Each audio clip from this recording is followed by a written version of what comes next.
Subscribe now.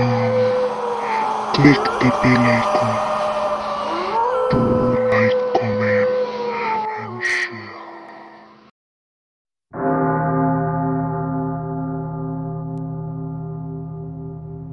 Hello viewers, আমি লামিয়া আপনাদের স্বাগতম জানাচ্ছি লামিয়া স্টোরি ল্যান্ড চ্যানেলে। আমরা আমাদের এই চ্যানেলে সকল ধরনের গল্প, উপন্যাস, সত্য ঘটনা, ছোট গল্প ও বিদেশি গল্পের অনুবাদ দিয়ে থাকি।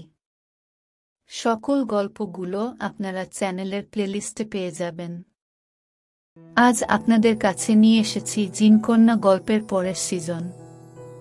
গল্পটির নাম জিনকন্যা 2। গল্পটি লিখেছেন আস্থা রহমান সান্ত্বনা। তবে গল্প শুরুর আগে নতুন অডিয়েন্সের কাছে আমার একটি ছোট্ট রিকোয়েস্ট আছে।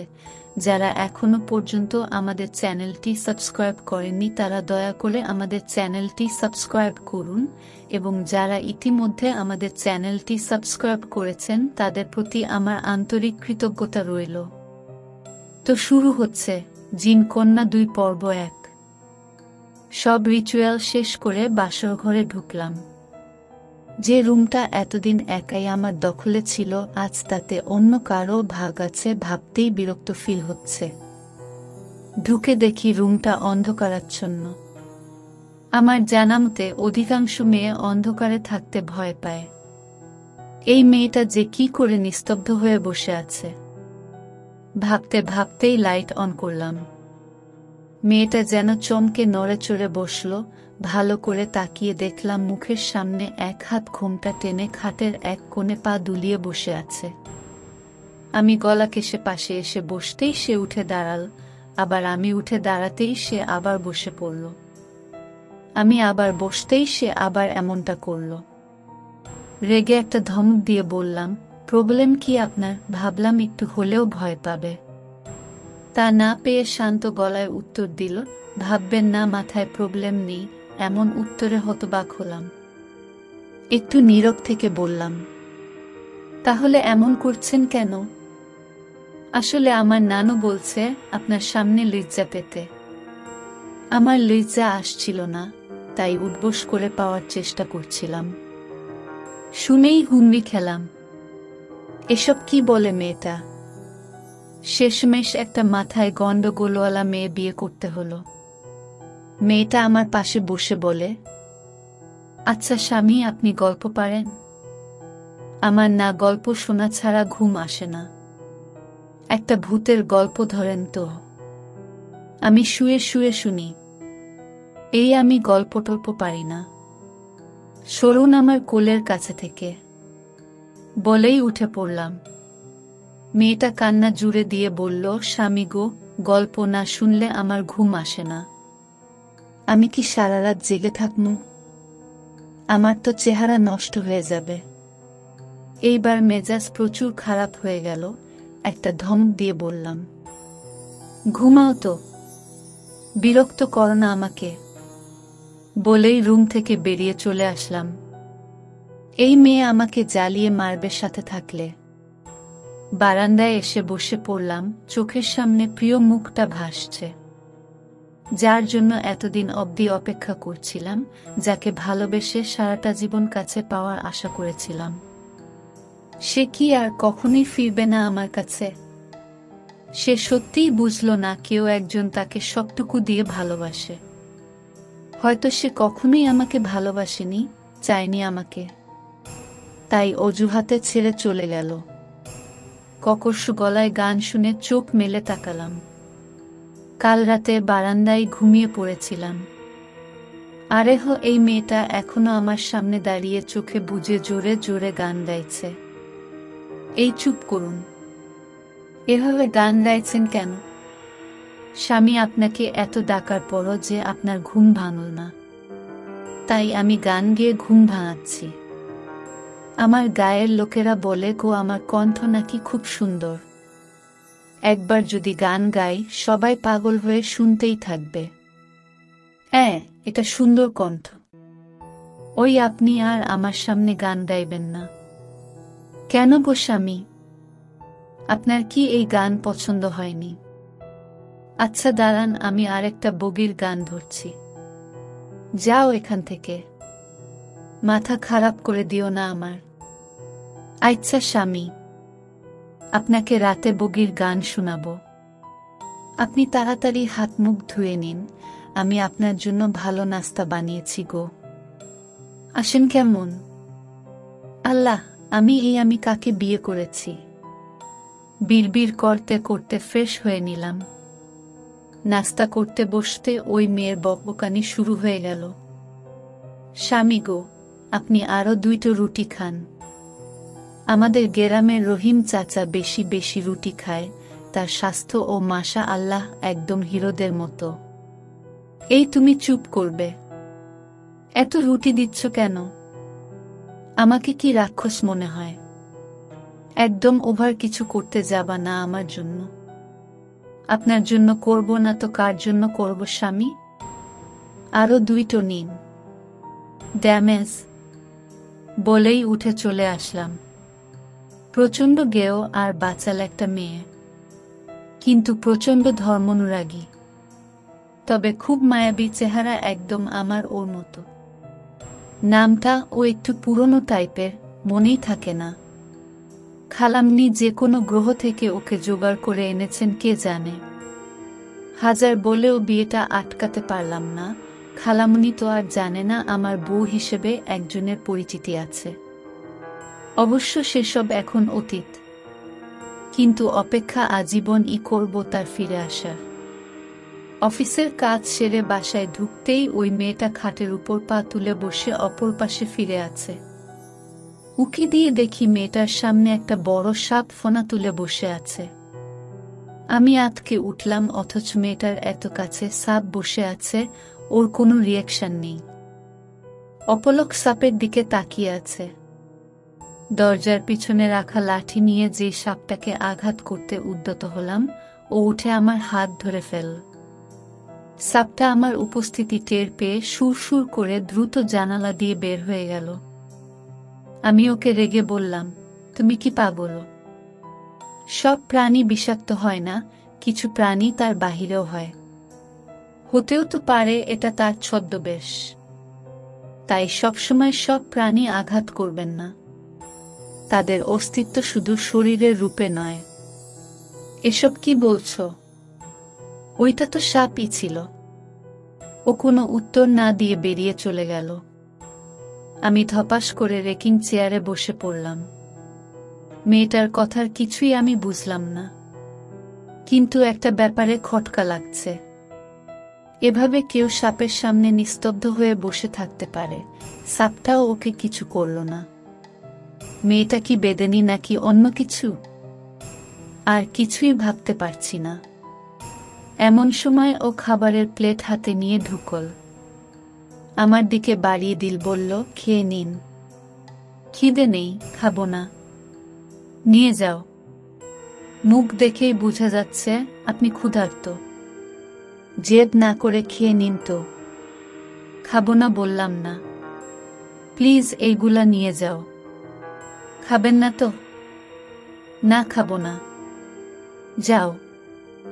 মেয়েটি আবার রুম থেকে চুপচাপ বেরিয়ে গেল। আমি ক্লান্তিতে চোখ বুজলাম। খানিক বাদে টের পেলাম কেউ আমার হাত চেয়ারের সাথে বাঁধছে। এই মেয়ে, হাত বাঁধছ কেন? খুলো বলছি। খুলবো না। এত সাহস কেন তোমার? তাড়াতাড়ি বাঁধন খুলো বলছি। না খেলে খুলবো না। আগে খেতে হবে, নতুবা সারা রাত এভাবেই বেঁধে রেখে দেব। নিন, হা করুন বড় করে। জোর করছ? চোখ বড় করে বলল, বেশ করছি। নিন, খেয়ে নিন। অনিচ্ছায় ওর হাতে খেয়ে নিলাম। রাগ করব নাকি ঝাড়ি দিব সেটাই বুঝতে পারলাম না। খাওয়া শেষে আঁচল দিয়ে আমার মুখটা মুছে দিয়ে বাঁধন খুলে দিল। খাটের উপর আধশোয়া হতেই আমার পায়ের কাছে বসে আমাকে জিজ্ঞেস করল, আপনি কি কাউকে ভালোবাসেন? কেন? সেটা জেনে তোমার কি কাজ?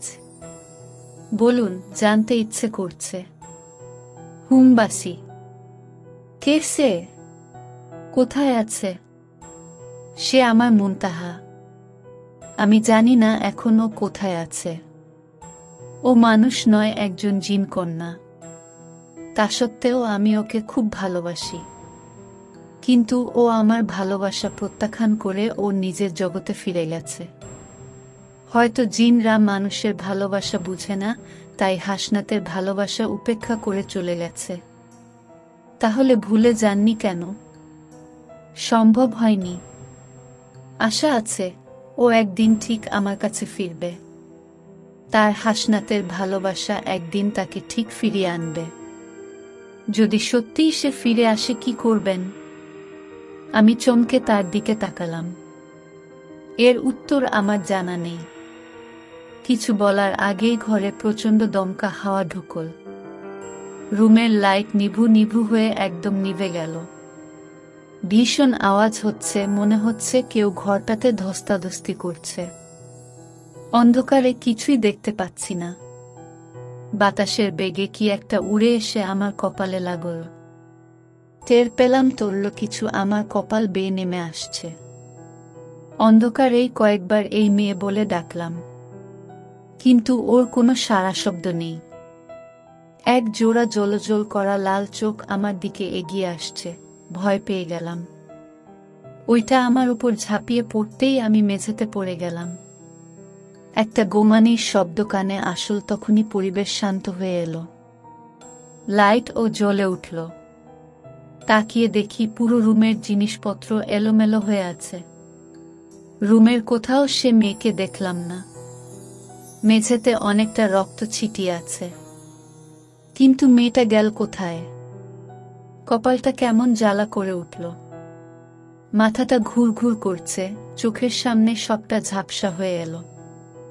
মুনতাহা আমার পাশে এসে বসল। ওর মুখটা নিকাবে ঢাকা, দুটো সুন্দর চোখে এক প্রকার বিষণ্ণতা ভর করে আছে। আমার দিকে অপলক চেয়ে থেকে বলল, বিয়েটা তাহলে করেই নিলে মি? ছ্যাচরা। আমি মাথা নিচু করে বললাম, বাধ্য হয়ে করেছি। তুমি না বলেছিলে আমার জন্য অপেক্ষা করবে, আমাকে সারা জীবন ভালোবাসবে? কি হলো তোমার ভালোবাসার? আমি তোমায় এখনো খুব ভালোবাসি, তোমার জন্য অপেক্ষা করি। শুধু তুমি ফিরে এসো। খুব ভালোবাসি তোমায়। এখন তোমার নবিবাহিতা বউ রয়েছে, তাও কি করে অন্য মেয়েকে ভালোবাসতে পারো? এটা অনুচিত।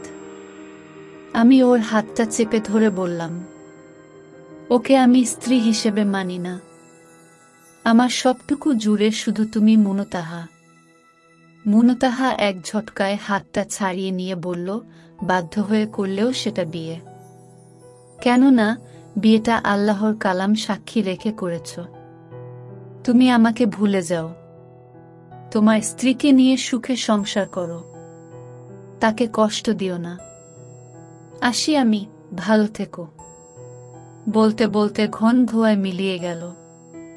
আমি চিৎকার করে ডাকলাম, শুনো না।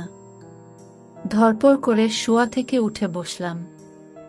ঘন ঘন শ্বাস নিতে লাগলাম, বুকটা এখনো ওকে হারানোর ভয়ে কাঁপছে। মেয়েটি পাশে বসেছিল, আমাকে এমন করতে দেখে চিন্তিত হয়ে বলল, কি হয়েছে আপনার স্বামী? খারাপ স্বপ্ন দেখেছেন? ওর কথায় চমকে চারিপাশটায় তাকিয়ে দেখলাম। এতক্ষণ তাহলে স্বপ্ন দেখছিলাম। মাথাটা চিনচিন করে উঠল, হাত দিয়ে দেখি ব্যান্ডেজ করা। মনে পড়ে গেল কাল রাতের কথা। মেয়েটির দিকে তাকিয়ে জিজ্ঞেস করলাম, কাল রাতে কি হয়েছিল? তুমি কোথায় চলে গিয়েছিলে? কই কিছু হয়নি তো। রাতে খুব ঝড় উঠেছিল, তার তোরে আপনার কপালে কিছু একটা এসে লেগেছিল, তাতে আপনি অজ্ঞান হয়ে পড়েছেন গো। আমি মেঝেতে রক্ত দেখেছিলাম, তোমাকে ও রুমে দেখিনি কেন? আমি তো আপনার পাশেই ছিলাম। আপনি বোধহয় ভুল দেখেছেন, নতুবা ওইটা আপনার রক্ত হবে। আপনি বিশ্রাম নিন, আমি আপনার জন্য স্যুপ করে আনি। আমি বালিশে হেলান দিয়ে মন খারাপ করে রইলাম। খুব কাঁদতে ইচ্ছে করছে। কেন এমন হলো আমার সাথে? মুনতাহা কি সত্যি আমার বিয়ের কথা জানতে পেরেছে? তাই এভাবে স্বপ্নে এসে আমাকে এসব বলে গেল। ওকে কি করে বুঝাব আমি আমার মনে এই মেয়েটির কোনো জায়গা নেই। মুনতাহা যদি একবার ফিরে আসতো তবে আমি সব ছেড়ে ছুড়ে ওর হাতটা সারা জীবনের জন্য ধরতাম। মেয়েটি স্যুপ নিয়ে এসে পড়ল। শান্ত গলায় বলল, খেতে পারবেন নাকি খাইয়ে দিব? আমি পারবো, তোমার সাহায্য লাগবে না। বলেই যেই চামচে স্যুপ নিলাম, আমার হাতটা কাঁপছে কেমন জানি। মেয়েটি এসব লক্ষ্য করে বলল, আমাকে দিন, আমি খাইয়ে দিচ্ছি। কপাল থেকে অনেকটা রক্ত গিয়েছে তো তাই হয়তো দুর্বল আপনি। হা করুন। সে খাওয়ার জন্য চামচ বাড়াতেই আমি মুখ ঘুরিয়ে নিলাম। বললাম, খাবো না এখন। জেদ করবেন না, খেয়ে নিন, আপনাকে ওষুধ খেতে হবে। পরে খাবো, ভালো লাগছে। আমার হাতে খাবেন বলে বাহানা দিচ্ছেন। আমি তো আপনাকে না খাইয়ে ছাড়ছি। ভালোই ভালোই খাবেন নাকি দড়ি আনবো বেঁধে খাওয়ানোর জন্য? মেয়েটা যেরকম আবার বেঁধে রাখতেও পারে তাই চুপচাপ ওর হাতেই খেয়ে নিলাম। মেয়েটার সঙ্গ আমার মোটেও ভালো লাগে না, ওর জন্যই মুনতাহা আমাকে ভুল বুঝে আছে। ওকে আমার জীবন থেকে বিদায় করতে পারলে খুশি হতাম। জানালা দিয়ে বাহিরের দৃশ্য দেখছি আর গভীর ভাবনায় ডুবে আছি। হঠাৎ খেয়াল করলাম একটা বাজ আমার জানালার সামনে ঘুরপাক খাচ্ছে। দেখে মনে হচ্ছে ওর শিকারটা আমি। যে কোনো মুহূর্তে আমার উপর ঝাঁপিয়ে পড়বে। ভীষণ বাজেভাবে হাত ডাকছে আর তীক্ষ্ণ দৃষ্টিতে আমার দিকে তাকিয়ে আছে বাজটা। কি দেখছেন বাহিরে এমন করে? চমকে পিছু ফিরে দেখি মেয়েটি আমার দিকে তাকিয়ে আছে। আমি আঙ্গুল দিয়ে দেখালাম বাজটাকে। বাজটা দেখে ওর চেহারায় একটা হালকা রাগ ফুটে উঠল। জানালা বন্ধ করে চুপচাপ রুম থেকে বেরিয়ে গেল। একটু পর বাজের বিচ্ছিরি ডাক শুনতে পেলাম। কৌতূহলবশত জানালাটা একটু খুলে তাকালাম নিচের দিকে। এটি একটা কালো বড় সাপের সাথে বাজটা যুদ্ধ করছে। সাপটা পাখির সাথে পেরে উঠছে না, আঁচড় খাচ্ছে বারবার। আমি পাশে থাকা ভারী ফুলদানিটা বাজের দিকে ছুঁড়ে মারলাম। সেটা বাজের চোখে গিয়ে লাগল। সে আর্তনাদ করে উড়ে চলে গেল গাছপালার আড়ালে। সাপটাও কোথায় হারিয়ে গেল সাথে সাথে। স্বস্তির নিঃশ্বাস ফেলে জানালা বন্ধ করে দিলাম। রাতে মেয়েটি আমাকে খাইয়ে দেওয়ার সময় ওর হাতে কিছু গভীর আঁচড়ের দাগ দেখলাম। আমি কপাল কুঁচকে জিজ্ঞেস করলাম, এটা কি করে হলো তোমার? ও আমতা আমতা করে বলল, রান্নাঘরের জানালার কাচের সাথে একটু লেগে গেছে। সত্যিই কি তাই? ও আতকে আমার দিকে তাকালো। আমি বিছানার পাশের টেবিল থেকে ফার্স্ট এইড বক্স বের করে আঁচড়ের জায়গাটা ব্যান্ডেজ করে দিলাম। ও কেমন করুণ মাখা চোখে আমার দিকে তাকিয়ে আছে। আমি কেমন যেন চোখের মায়ায় পড়ে যাচ্ছি। তাই দ্রুত চোখ সরিয়ে নিয়ে বললাম, এভাবে তাকিয়ে আছো কেন? আমাকে খাইয়ে দিবেন একটু নিজের হাতে। কেন হাতে জ্বালা করছে? না, আমার ইচ্ছে করছে। এসব অদ্ভুত ইচ্ছে কেন করে? চুপচাপ নিজে খেয়ে ঘুমিয়ে পড়ো, বলে আমি উঠে ব্যালকনিতে চলে এলাম। মেয়েটাকে অনিচ্ছা সত্ত্বেও এড়িয়ে চলছি, কেননা মেয়েটার জন্য আমার জীবনটা বরবাদ হয়ে গেছে। এখন যদি ওর মায়ে জড়িয়ে পড়ি, পরে আমি মুনতাহার কাছে খুব ছোট হয়ে যাব। প্রায় ঘণ্টাখানেক পর রুমে ঢুকে দেখি ও মেঝেতে অসচেতন অবস্থায় পড়ে আছে। বুকটা কেমন জানি মোচড় দিয়ে উঠল। তাড়াতাড়ি কাছে গিয়ে গায়ে হাত দিতেই দেখি গাটা জ্বরে পুড়ে যাচ্ছি। নিশ্চয়ই আঁচড়ের ইনফেকশনে জ্বর হয়ে গেছে, সাথে সাথে ওষুধ লাগালে এমন কিছুই হতো না। মেয়েটা আমাকে কিছুই বলেনি, এখন জ্বরে পুড়ছে। বিছানায় শোয়াতেই আমার হাত জড়িয়ে ধরল। আমি খানিকক্ষণ জলপট্টি দিলাম, তাতেও জ্বর তেমন কমল না। হাত পা ক্রমশ ঠান্ডা হয়ে যাচ্ছে। তোয়ালে ভিজিয়ে গা মুছে দিলাম। চোখ বেঁধে শাড়ি চেঞ্জ করে দিলাম। ভোর রাতে জ্বর কমলে আমি ওকে রেখে ব্যালকনিতে আসলাম। মানবতার খাতিরে এসব করছি ঠিকই, কিন্তু আমার মন আমাকে সায় দিচ্ছে না। বারবার দোষারোপ করছে আমি মুনতাহাকে ঠকাচ্ছি। সত্যিই তো আমি মুনতাহাকে কথা দিয়েছিলাম এর জন্য আমি সারা জীবন অপেক্ষা করব, ভালোবাসব। ওর আর আমার মাঝে এখন তৃতীয় কেউ ঢুকে পড়েছে, এটা জানলে নিশ্চয়ই মুনতাহা আমার কাছে আর কখনোই ফিরবে না। ও তো জিন কন্যা, সব জেনে যাবে। আমি এখন কি করব? মেয়েটাকে আমার জীবন থেকে সরিয়ে দিব। এলোমেলো চিন্তাভাবনায় অনেকটা সময় পেরিয়ে সকাল হয়ে গেল। কফি নিয়ে মেয়েটি ব্যালকনিতে এলো। আমি অবাক হয়ে বললাম, তোমার শরীর ঠিক আছে তো? তোমাকে এইক্ষণ উঠতে বলল কে? কাপা কণ্ঠে উত্তর দিল, আমি এখন ঠিক আছি। সারা রাত ঘুমোনোনি? কফিতে চুমুক দিয়ে বললাম, না। কিন্তু তুমি যাও, আরো রেস্ট নাও। জ্বর কমেছে তো? কমেছে। কমলেও রেস্ট নিবা। আজ কাজ করতে হবে না, আমি অফিস থেকে আসার সময় খাবার নিয়ে আসব। যাও, রুমে যাও। আপনি আমার এত খেয়াল রাখছেন কেন? কাল রাতে কি আপনি আমার শাড়ি বদলে দিয়েছিলেন? আমি নীরব হয়ে গেলাম শুনে। কিছু বলার আগে ও লজ্জামাখা হাসি দিয়ে রুমে চলে গেল। অফিস থেকে ফিরে এসে দেখি ও একা একা কি সব বিড়বিড় করছে রুমে বসে। এক্সপ্রেশন দেখে মনে হলো সে কারো সাথে কথা বলছে। রুমে ঢুকতেই ভারী ভাব অনুভব করলাম। কেমন জানি অস্বস্তি কাজ করছে। কার সাথে কথা বলছো? ও চমকে গিয়ে বলল, কই কারো সাথে না তো। বলেই রুম থেকে বেরিয়ে গেল, সাথে সাথে রুমের ভারী ভাবটাও চলে গেল। এমন কেন মনে হচ্ছে বুঝতে পারছি না। সন্ধ্যায় ব্যালকনিতে এসে বসতেই ও এসে আমার গা ঘেঁষে দাঁড়ালো। কিছু বলবে? একটা কথা জানার ছিল। বলো, কি বলবে?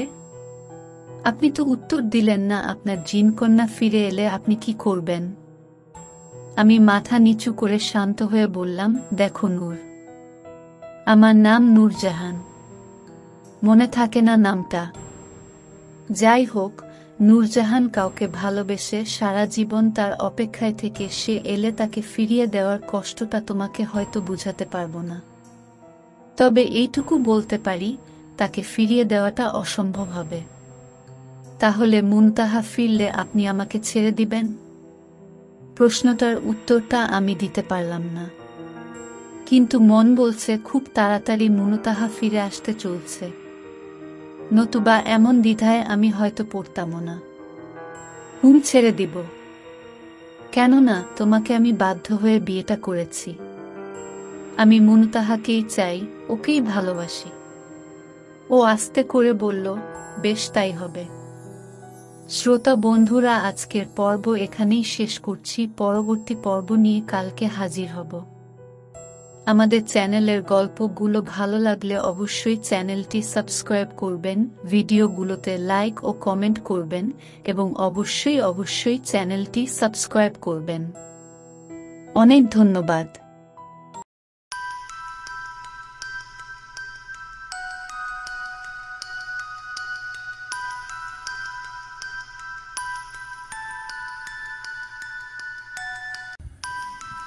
গল্পটি শোনার জন্য আপনাদের সবাইকে অসংখ্য ধন্যবাদ। পরবর্তী পর্ব পেতে অবশ্যই আমাদের চ্যানেলটি সাবস্ক্রাইব করুন এবং বেল আইকনটি ক্লিক করুন। গল্পটি ভালো লাগলে অবশ্যই ভিডিওটিতে লাইক ও কমেন্ট করে জানাবেন। শুভরাত্রি।